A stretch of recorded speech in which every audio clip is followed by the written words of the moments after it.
Mean राशि वालों, अगले 2 दिनों में मंदिर के मुख्य दरवाजे पर चुपचाप जाके रख देना यह एक छोटी सी चीज और सीधे वापस अपने घर चले आना, पीछे मुड़कर भी मत देखना। उसके बाद फिर जो होगा उसे देखकर आप खुद भी अपनी आंखों पर यकीन नहीं कर पाओगे। जी हाँ प्यारे मित्रों, उसके बाद फिर आपको जो कुछ भी चाहिए वह स्वयं दिव्य शक्तियां लाकर आपको देंगी, और वो भी कुछ ही दिनों के भीतर। जी हाँ मित्रों, दुनिया का सबसे शक्तिशाली और सबसे गुप्त उपाय है जो आज के इस वीडियो में हमने आपको बताया है। दोस्तों, इस उपाय को केवल एक बार कर लेना, उसके बाद पूरी दुनिया आपकी गुलामी करेगी। बिना कुछ करे ही करोड़पति बन जाओगे, क्योंकि दिव्य शक्तियां आपको खुद करोड़ों की दौलत लाकर देंगी। फिर चाहे आपको सच्चा प्रेम चाहिए या फिर बंगला चाहिए, गाड़ी चाहिए, संतान सुख चाहिए, सब कुछ जो आपके मन में है दिव्य शक्तियां स्वयं ढूंढ कर लाकर आपको देंगी, वो भी कुछ ही दिनों के अंदर। जी हाँ प्यारे मित्रों, जिस चीज के बारे में आपने कभी सपने में भी नहीं सोचा था वह चीज आपके हाथों में होगी। दुनिया की हर खुशी आपके पास होगी, यहाँ तक कि आपके दुश्मन भी आपके पैर पकड़कर माफी मांगेंगे और आपकी वाहवाही करेंगे। तो यह क्रिया आपको अगले 2 दिनों में ही करनी है, और इस क्रिया को करने के कुछ विशेष नियम, कुछ विशेष संस्कार भी हैं। सारी बातें आपको विस्तार से हम बताने वाले हैं। वीडियो आपको पूरे मन से, ठंडे दिमाग से अंत तक देखना है, और जो भी बातें हम आपको बताने जा रहे हैं उन बातों को समझकर जीवन में उतारने की कोशिश करना है। आप यदि इस उपाय को करने में जरा सी भी गलती कर देंगे तो इसका कोई भी फल आपको प्राप्त नहीं होगा। इसलिए आपको इस वीडियो को पूरा देखना है और इसमें बताई बातों को एक एक करके नोट कर लेना है, तभी आपके जीवन में किसी प्रकार का बदलाव आ पाएगा। तो जयकारा बोलो माता रानी का, जगत माई महामाई माँ भद्रकाली की जय बोलो, माता रानी के सच्चे दरबार की जय बोलो। तो प्यारे मित्रों, आप सभी का दिल से स्वागत करते हैं मीन मंथन यूट्यूब चैनल में। प्यारे मित्रों, मंदिर में दैवीय ऊर्जा बहुत अधिक शक्तिशाली होती है। तो अब ऐसे में जब इस एक चीज को आप मंदिर के मुख्य दरवाजे पर चुपचाप रखकर वापस आएंगे तो देवी देवताओं की वह महाशक्तिशाली सकारात्मक ऊर्जा तुरंत आपकी ओर आकर्षित हो जाएगी। और जब देवी देवताओं की सकारात्मक ऊर्जा आपकी ओर आकर्षित होगी तो आप चाहे भिखारी ही क्यों ना हो, आपको राजा बनने में जरा सी ही देर लगेगी। यहाँ तक कि आप जो कुछ भी चाहेंगे वह सब कुछ आपके पास खिंचकर आने लगेगा। अब हम आपको बता दें कि यह कोई नई विद्या नहीं है, यह बहुत ही प्राचीन विद्या है, लेकिन आज के इस समय में जरूर इस विद्या के बारे में लोग भूल चुके हैं। आज का समय अब कुछ इस प्रकार का हो गया है कि लोग जिस चीज को अपनी आंखों के सामने देखते हैं बस उसी पर विश्वास करते हैं। तो ऐसे में आजकल लोग इन सिद्ध उपायों और जरूरी क्रियाओं के बारे में भूलते जा रहे हैं। यहाँ तक कि अब तो लोग पूजा पाठ के विशेष विधि विधानों को भी ध्यान नहीं देते, बस फॉर्मेलिटी के लिए बस पूजा कर लेते हैं, इतना ही काफी है। लेकिन प्यारे मित्रों, इस तरह कार्य नहीं चलता है। किसी भी काम को करने के कुछ विशेष नियम और विधि विधान होते हैं, यदि आप उन्हें पूरा नहीं करते हैं तो निश्चित तौर पर आप परेशान हो जाएंगे। तो आज जिस चीज के बारे में हम आपको बताने जा रहे हैं यह चीज बहुत ही प्राचीन है। पुराने जमाने में जब राजा महाराजाओं को राज सत्ता चाहिए होती थी, युद्ध में विजय चाहते थे, या फिर किसी के साथ प्रेम विवाह करना चाहते थे, किसी का सच्चा प्यार आकर्षित करना चाहते थे, या फिर धन दौलत को अपनी ओर आकर्षित करके और अमीर होना चाहते थे, तब वे इस क्रिया को कर दिया करते थे। बस इस क्रिया को कर देने मात्र से ही दैवीय शक्तियां खुद उन्हें ला लाकर चीजें दिया करती थीं। लेकिन यह क्रिया वे लोग अपने आसपास के सिद्ध गुरुओं और प्रकांड विद्वानों की निगरानी में किया करते थे, जिससे क्रिया सही तरह से हो और उसका परिणाम भी जल्द से जल्द प्राप्त हो जाए। जी हाँ प्यारे मित्रों, तो अब आपकी बारी है। आज के इस वीडियो में हम आपको इस एक चीज के बारे में सारी जानकारी विस्तार से देने जा रहे हैं। इसके प्रयोग के सही विधि और विधान, और क्या है इसे प्रयोग करने के सही तरीके, जिनसे कि आपको अधिक से अधिक लाभ प्राप्त हो सके। सब कुछ पूरे विस्तार से इस वीडियो में बताने जा रहे हैं। तो बस आपको वीडियो अंत तक देखना है और हर एक बात को बारीकी से समझना है, क्योंकि कुछ चीजें बहुत गहरी होने जा रही हैं। तो उन्हें यदि आप समझेंगे नहीं तब तक आप उनके महत्व को भी नहीं जान पाएंगे। इसलिए हम आपसे बार बार यही निवेदन कर रहे हैं कि बस वीडियो आपको पूरा देखना है। तो चलिए प्यारे मित्रों, आज के इस ज्ञानवर्धक वीडियो की शुरुआत करते हैं। लेकिन इससे पहले हम चाहेंगे कि आप माता रानी के लिए आभार अवश्य ही व्यक्त करें।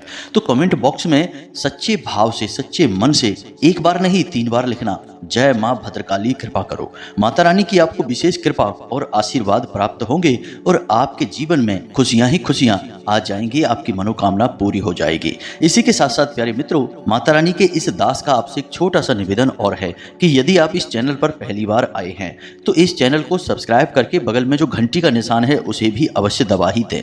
हम आपको धर्म, ज्योतिष और अध्यात्म से जुड़ी हुई सबसे गुप्त और बेहद ही शक्तिशाली ज्ञान से भरपूर वीडियो रोज लाते रहते हैं। जितनी मेहनत हम आपके लिए कर रहे हैं कोई और कर नहीं सकता है। साथ ही साथ हम माता भद्रकाली की पूर्ण कृपा और आशीर्वाद भी आपकी ओर आकर्षित करने की कोशिश करते हैं ताकि आपके जीवन में दैवीय कृपा भी लगातार बनी रहे। लेकिन इस सब को प्राप्त करने के लिए आपको इस चैनल को सब्सक्राइब करना होगा, क्योंकि ऐसा करके ही आप हमारे परिवार के, माता रानी के दिव्य परिवार के सदस्य बन पाएंगे। जी हाँ प्रिय बंधु हो, तो चलिए जल्दी से चैनल को सब्सक्राइब करिए, फिर आगे बढ़ते हैं। प्रिय मित्रों, जो भी व्यक्ति इस एक चीज को मंदिर के दरवाजे पर रखकर आता है उस व्यक्ति के ऊपर स्वयं भगवान श्री हरि विष्णु और माता लक्ष्मी की विशेष कृपा प्राप्त हो जाती है। साथ ही साथ धनपति कुबेर भी उसके ऊपर विशेष कृपा और आशीर्वाद बरसाने लगते हैं। और जब आपके जीवन में शांति, सुकून और धन तीनों चीजें एक साथ प्रवेश करती हैं तो फिर एक के बाद एक जो घटनाएं घटती हैं वे इतनी अच्छी होती हैं कि जैसे आप स्वर्ग में रह रहे हों। प्यारे मित्रों, हम जानते हैं कि आप एक ऐसे इंसान हैं जो भरसक मेहनत करते हैं, खूब प्रयास करते हैं, दिन रात मेहनत करके बस एक ही कोशिश में लगे रहते हैं कि आपका परिवार सुखी रहे। आप उनकी एक एक जरूरत को पूरा करना चाहते हैं। इस चक्कर में आप अपनी जरूरतों के बारे में भूल जाते हैं, अपने परिवार के बारे में सबसे पहले सोचते हैं। लेकिन प्रिय बंधुओं, दुख की बात तो यह है कि आप इसमें कामयाब नहीं हो पा रहे हैं। आप खूब मेहनत करते हैं, खूब कोशिश करते हैं, फिर भी कहीं ना कहीं थोड़ी बहुत कसर बाकी रह ही जाती है। कई बार तो ऐसा होता है कि बड़ी बड़ी फरमाइशें तो छोड़ो, परिवार की छोटी छोटी जरूरतें भी आप पूरी करने में असफल हो जाते हैं। इन सब बातों को सोचकर आपका मन दुखी होने लगता है। आपको लगने लगता है कि जैसे आपका जीवन ही व्यर्थ हो गया, बेकार हो गया, क्योंकि आप चाहते कुछ और हैं और होता कुछ और है। तो प्रिय मित्रों, अब आपको चिंता करने की कोई आवश्यकता नहीं है। वैसे तो हम अपने हर एक वीडियो में जो भी क्रियाएं आपको बताते हैं वे इतनी शक्तिशाली और प्रामाणिक होती हैं कि उन क्रियाओं ने हजारों लोगों के जीवन में परिवर्तन लेकर आए हैं और बहुत सारे लोगों की कई प्रकार की मनोकामनाएं पूरी करवाई हैं। किसी को भयंकर कर्जा था तो उसे कर्जे से मुक्ति दिलाई है। किसी के घर में बहुत कलेश रहता था, यानी कि आपस में लोगों में प्रेम नहीं था, तो उनके बीच आपसी प्रेम को बढ़ाया है। पति पत्नी के बीच विवादित स्थिति थी, एक दूसरे को साथ में सह नहीं सकते थे, रह नहीं सकते थे, तो वह स्थिति बदल दी। साथ ही साथ माता रानी की विशेष कृपा और आशीर्वाद के माध्यम से लोगों की अनेकों प्रकार की मनोकामनाएं पूरी करवाई हैं। लेकिन अब आपकी बारी है। अब आपके जीवन में जो भी कष्ट है, विशेष परेशानी है, आप उसके बारे में विचार करिए। प्रिय मित्रों, एक बात आप याद रखना कि हम जो भी क्रिया दिव्य शक्तियों को प्रसन्न करने के लिए करते हैं उसे अनुष्ठान कहा जाता है। अगर हम अपने मन में किसी विशेष प्रकार की इच्छा को लेकर उस क्रिया को करते हैं तो अब जो क्रिया हम आपको बताने जा रहे हैं वह एक प्रकार का अनुष्ठान ही होगा। तो आपको सबसे पहले अपने मन में एक इच्छा, एक मनोकामना को तय करना होगा। अब ऐसे में आप तय करें कि आपके जीवन में इस समय, आज के इस वक्त में किस चीज की सबसे अधिक आवश्यकता है। बस आपको उस एक चीज के बारे में विचार करके ही इस क्रिया को शुरू करना होगा, तभी आपको इसका सही परिणाम प्राप्त होगा। आप खुद ही समझिए कि अगर आप किसी से कहें कि हमारी सब इच्छाएं पूरी कर दो तो यह संभव नहीं है, क्योंकि सब इच्छाओं में तो अनंत कोटि इच्छाएं आ जाती हैं, इनका कोई अंत ही नहीं है। तो इसलिए अगर किसी से इच्छा पूरी करवानी है, मनोकामना पूरी करवानी है, तो उसके लिए एक मनोकामना को पहले तय करना होगा। जब वह पूरी हो जाए तो उसके बाद दूसरी मनोकामना की ओर जाते हैं। यही सही तरीका होता है। तो पहला कार्य आपको यह करना है कि अपने मन में अपनी एक इच्छा को तय कर लेना है। अब दूसरा कार्य जो कि इससे भी ज्यादा जरूरी है वह यह रहेगा कि आपको इस क्रिया के बारे में या फिर इसकी तैयारियों के बारे में किसी से कुछ भी नहीं कहना है, ना ही किसी को कुछ बताना है। यदि आपको कुछ कार्य करते हुए कोई देखे भी, कोई टोके भी, तो आपको उसे गोल मोल जवाब देना है, सीधे सीधे बता नहीं देना है। और अपनी तरफ से तो आपको भूलकर भी इस क्रिया के बारे में किसी को नहीं बताना है। प्यारे मित्रों, हम आपको बता दें कि इस संसार में जितने भी लोग कामयाब हैं, बड़े लोग कहे जाते हैं, वे सभी किसी न किसी रूप से किसी न किसी प्रकार की क्रियाएं करते रहते हैं, कुछ न कुछ विशेष अनुष्ठान अवश्य ही करवाते रहते हैं, लेकिन ये चीजें इतनी गुप्त होती हैं कि इनके बारे में किसी को कानो कान भनक तक नहीं होती है। आपने अभी हाल ही में देखा होगा कि हमारे प्रिय प्रधानमंत्री मोदी जी ने भी चुनाव से पहले मंदिर में जाकर विशेष अनुष्ठान और ध्यान आदि की क्रियाएं की थी। अब वे इतने बड़े पद पर हैं तो उनके बारे में लोगों को थोड़ी बहुत जानकारी हो जाती है, लेकिन अन्य लोगों के बारे में तो लोगों को कुछ पता भी नहीं चलता है। लेकिन इसका प्रमाण यह होता है कि लोग तरह तरह के रत्न पहनते हैं, विशेष नंबर की टी शर्ट वगैरह पहनते हैं और कुछ खास अंकों का ही अपने जीवन में प्रयोग करते हैं। ये सभी किसी न किसी क्रिया का हिस्सा होती हैं। तो बस आपको भी इसके बारे में किसी को भनक नहीं लगने देना है। कोई भी क्रिया फलित ही तब होती है जब उसे गुप्त रखा जाए। जी हाँ मित्रों, ये 2 कार्य आप करें। तीसरा कार्य जो कि बहुत साधारण है लेकिन बहुत ज्यादा जरूरी भी है कि आपको जिस भी देवी देवता के मंदिर में जाकर इस चीज को रखनी है, उस देवी देवता के प्रति मन में विशेष भाव उत्पन्न करने होंगे। अब इसमें से कई लोग ऐसे होंगे जो हनुमान जी के मंदिर जाते होंगे, कई लोग ऐसे होंगे जो भोले बाबा के मंदिर जाते होंगे, या फिर गणपति के या किसी भी अन्य देवी देवता के। मित्रों याद रखना कि ये सभी देवी देवताओं के स्वरूप अलग अलग अवश्य हैं, लेकिन अंत में सभी उसी परम ब्रह्म का ही स्वरूप हैं। तो सब एक ही हैं, बस यहाँ हमें अलग अलग लीलाओं के माध्यम से अलग अलग दिखाई पड़ते हैं और उनके हम अलग अलग रूपों में पूजा करते हैं।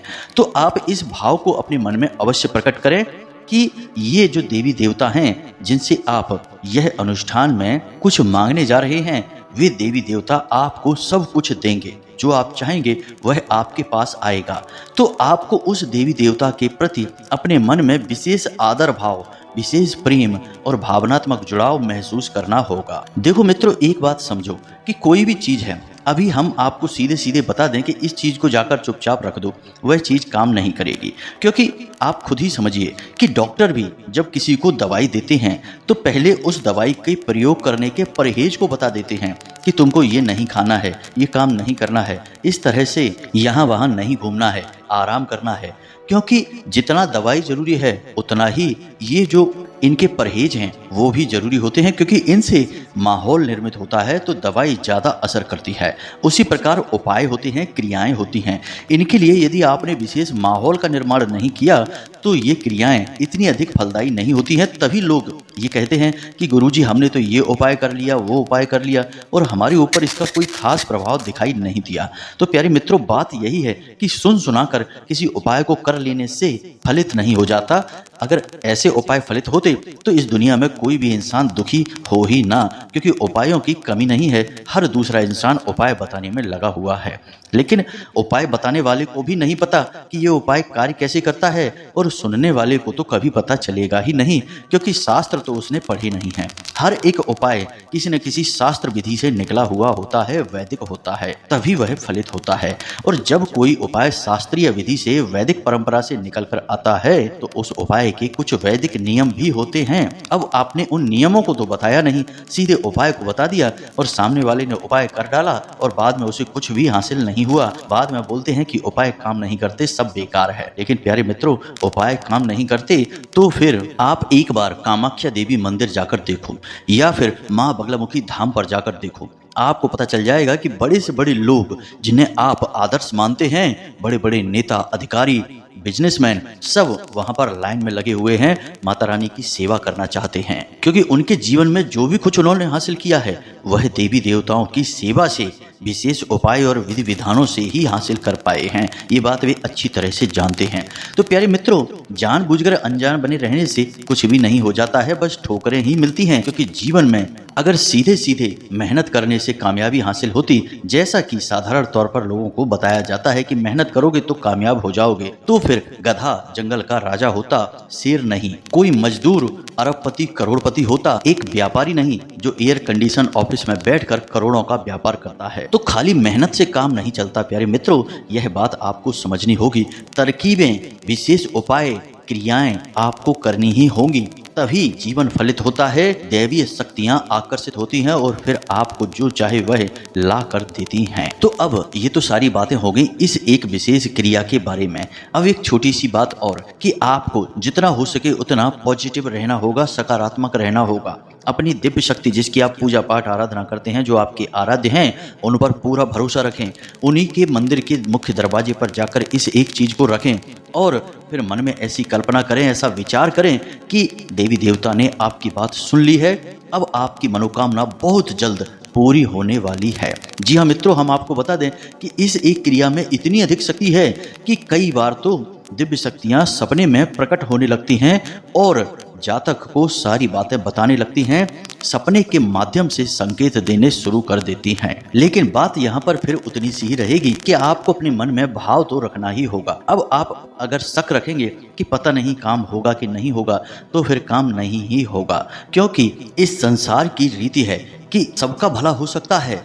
चाहे कोई इंसान कितना ही बुरे से बुरा हो, ऊंचा हो नीचा हो, सबके साथ अच्छा हो सकता है, दिव्य शक्तियां उसका साथ दे सकती हैं। लेकिन जिसके मन में वहम है कि मन में दिव्य शक्तियों के प्रति ही शक का भाव रहता है, उसका भला कभी भी नहीं हो सकता है। तो अपनी भावना को मजबूत करना होगा, सकारात्मक रहना होगा कि आप जो कार्य करने वाली हैं, इस कार्य का आपको पूरा पूरा फल प्राप्त होगा ही होगा। जी हाँ प्यारे मित्रों, तो अब ध्यान से सुनो।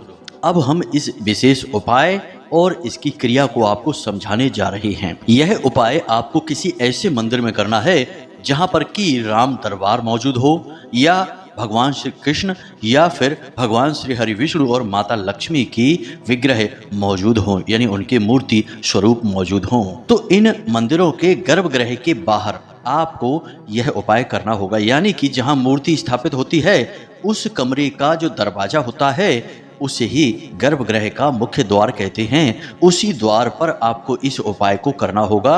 अब आपको उपाय के लिए क्या क्या चीज़ें चाहिए, इन्हें आप जरा ध्यान से सुने। यही सबसे महत्वपूर्ण ज्ञान है, सबसे जरूरी भाग है, इसे आप बिल्कुल मिस मत कर देना। जी हाँ मित्रों, तो आपको इसके लिए सबसे पहले चाहिए एक मुट्ठी चावल। चावल ऐसे हों जो शुद्ध हों और टूटे फूटे ना हों, सभी चावल एक जैसे हों, कोशिश करें कि खराब चावल ना हो।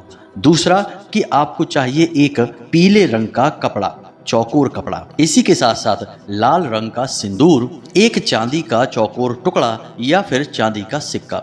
सिक्का चाहे कितना ही सस्ता हो, महंगा हो, कोई दिक्कत नहीं है, उसमें आंशिक रूप से चांदी का भाग भी हो सकता है, कोई दिक्कत नहीं है। चांदी की कोटिंग हो, पॉलिश हो, उससे भी काम चल जाएगा। बस उस सिक्के पर माता लक्ष्मी की प्रतिमा अवश्य बनी होनी चाहिए। अब आपको चाहिए एक छोटी सी प्लेट और मिट्टी का एक दीपक। अब इस मिट्टी के दीपक में आपको क्या जलाना है, यही सबसे महत्वपूर्ण भाग है। तो आपके घर में तुलसी तो अवश्य होगी ही, और जिस घर में तुलसी होती हैं उस घर में तुलसी की लकड़ी भी सूख कर टूटती रहती हैं। तो आपको देखना है कि आपके घर में जो तुलसी मैया हैं उनकी कोई एक ऐसी लकड़ी टहनी जो सूख चुकी है, या पहले से ही सूखी हुई तुलसी की लकड़ी आपके घर में रखी है, तो आपको 7 छोटी छोटी टुकड़ी उस तुलसी की लकड़ी के इकट्ठे करने हैं और उसके ऊपर आपको रुई लपेटनी है। और रुई लपेटने के बाद आपको उसके ऊपर कलावा या फिर मौली लपेट लेनी है। अब इसे आपको गाय के घी में अच्छी तरह से डुबा कर रख लेना है। अब आपको इसी को उस मिट्टी के दीपक में जलाना होगा। याद रखें कि आप इस उपाय को किसी भी दिन कर सकते हैं, दिन का कोई विशेष नियम नहीं है, परंतु इस बात का ध्यान रखना है कि सूर्यास्त से पहले पहले आपको इस उपाय को करना होगा। सूर्यास्त के बाद भूल कर भी इस उपाय को ना करें। वैसे इस उपाय का सर्वोत्तम परिणाम आपको एकादशी के दिन और गुरुवार के दिन प्राप्त होता है। फिर भी आप इस उपाय को किसी भी दिन कर सकते हैं। दिन का कोई विशेष विधान तो शास्त्रों में नहीं मिलता है, बस इस क्रिया का विधान देखने को अवश्य मिलता है। बेहद शक्तिशाली क्रिया है यह। एक बार आपको यह क्रिया करनी है और उसके बाद आपको इसके परिणाम तुरंत दूसरे ही दिन से महसूस होने शुरू हो जाएंगे। तो ध्यान से सुने कि अब आपको करना क्या है। शाम के समय सूर्यास्त से पहले पहले आपको मंदिर में पहुंचना है और भगवान के गर्भगृह के बाहर मुख्य दरवाजे पर आपको बैठ जाना है पूरी तसल्ली के साथ। अब मुख्य दरवाजे के दाहिनी ओर आपको यह क्रिया करनी है, यानी कि जब आप गर्भगृह में प्रवेश करेंगे तो आपका जो दाहिना भाग है उसी भाग पर आपको यह क्रिया करनी है। वहाँ पर आपको थोड़ी सी सफाई करके शुद्धता करनी है, यानी गंगा जल छिड़क देना है, और उसके बाद आपको वहाँ पर वह पीले रंग का कपड़ा जो आप घर से लेकर गए हैं उसे आपको बिछा देना है, और उस पीले कपड़े पर आपको लाल सिंदूर से श्रीम, जी हाँ मित्रों, माता लक्ष्मी का नाम है यह, इसे आपको लिख देना है और उसके बाद आपको एक मुट्ठी चावल जो आप घर से लेकर गए हैं उसे उस श्रीम के ऊपर डाल देना है। उसके ऊपर आपको एक चांदी का सिक्का रख देना है। अब उसके ऊपर आप जो छोटी सी प्लेट स्टील की होगी या कोई भी प्लेट हो सकती है लेकर गए हैं उसे आपको रख देना है और उस प्लेट के ऊपर आपको वह मिट्टी का दीपक रखना है और मिट्टी के दीपक में आप जो घर से बनाकर ले गए हैं तुलसी मैया की सूखी लकड़ियों की बाती जो गाय के घी में डूबी हुई आप घर से लेकर गए हैं उन बातियों को आपको उस दीपक में रख देना है और थोड़ा सा घी और डाल देना है। अब आपको पूरे भक्ति भाव से भगवान श्री हरि विष्णु और माता लक्ष्मी को याद करना है और उनसे निवेदन करना है कि हे प्रभु, हम आपकी सेवा में इस क्रिया को करने जा रहे हैं और माँ वृंदा माता तुलसी से बना हुआ दीपक आपके लिए प्रज्वलित कर रहे हैं। जो भी इंसान इस क्रिया को करता है उस इंसान के ऊपर भगवान श्री हरि विष्णु की बहुत ही विशेष और अनंत कृपा बरसने लगती है। याद रखें कि भगवान श्री हरि विष्णु ने स्वयं माता तुलसी को आशीर्वाद दिया था कि जो भी तुम्हारे द्वारा बनाई हुई चीज़ों का मुझे प्रसाद चढ़ाता है, भोग लगाता है या दीपक जलाता है या तुम्हारी सेवा करता है, उस इंसान पर हमारी आजीवन कृपा रहती है, अनंत कृपा बनी रहती है। यह वरदान स्वयं भगवान श्री हरि विष्णु ने माता तुलसी को दिया था। तो अब आपको यह दीपक प्रज्वलित करना है। प्रार्थना करने के बाद आपने दीपक प्रज्वलित किया। अब वहां पर ही बैठे बैठे जब तक कि वह दीपक जल रहा है आपको मन ही मन ओम नमो भगवते वासुदेवाय, जी हाँ मित्रों, इस 12 अक्षर मंत्र का जाप करते रहना है। अब आपको जाप करने के लिए कोई माला की आवश्यकता नहीं, कोई गिनती संख्या की आवश्यकता नहीं है। बस आपको यह देखना है कि जो दीपक आपने जलाया है वह कितनी देर तक जल रहा है। जब वह दीपक शांत हो जाए तो आप अपना जाप करना बंद कर देंगे और भगवान श्री हरि विष्णु और माता लक्ष्मी के लिए निवेदन करेंगे कि आपके जीवन में उनकी कृपा प्रवेश हो और आपके जीवन से हर एक कष्ट समाप्त हो और आपकी विशेष जो मनोकामना है वह जल्द से जल्द पूरी हो जाए। इसके बाद जो प्लेट पर दीपक रखा था उस प्लेट को उठाकर आपको वहीं उसी जगह पर रख देना है, यानी कि उस दरवाजे के दाहिनी ओर रखा छोड़ देना है। और जो नीचे सामग्री थी, पीले कपड़े के ऊपर चावल रखे थे, सिक्का रखा था, उसे आपको पोटली के रूप में लपेट लेना है और उस पर लाल धागे से, जिसे हम मौली या कलावा कहते हैं, उससे लपेट लेना है और आपको 7 बार उसे लपेटना होगा। और उसके बाद आपकी यह पोटली तैयार हो चुकी है जिसमें कि भगवान श्री हरि विष्णु और माता लक्ष्मी की भरपूर कृपा प्रवेश कर चुकी है। अब आपको यही पोटली सीधे अपने घर लाना है और अपने पूजा घर में रखी छोड़ देना है 24 घंटे के लिए। जी हाँ मित्रों, 24 घंटे तक यह पोटली आपके पूजा घर में रहेगी। यदि आपके पूजा घर में माता लक्ष्मी की तस्वीर है तो उस तस्वीर के पास आपको इसे रखना है। अब आपने 24 घंटे के बाद इसे उठाकर आपकी यदि कोई दुकान है, कोई व्यापार है जहां पैसे का लेन देन होता है, उस तिजोरी में इसे ले जाकर रख लेना है। या फिर आपके घर में आप जहां पैसे रखते हैं उस अलमारी में, तिजोरी में इसे चुपचाप रख देना है। याद रखें कि इस क्रिया के बारे में आपको किसी को नहीं बताना है। जब आप मंदिर से वापस आएंगे तो पीछे मुड़कर नहीं देखना है, किसी से कोई बात नहीं करनी है, किसी भी प्रकार का मन में कोई उल जलूल विचार लेकर नहीं आना है।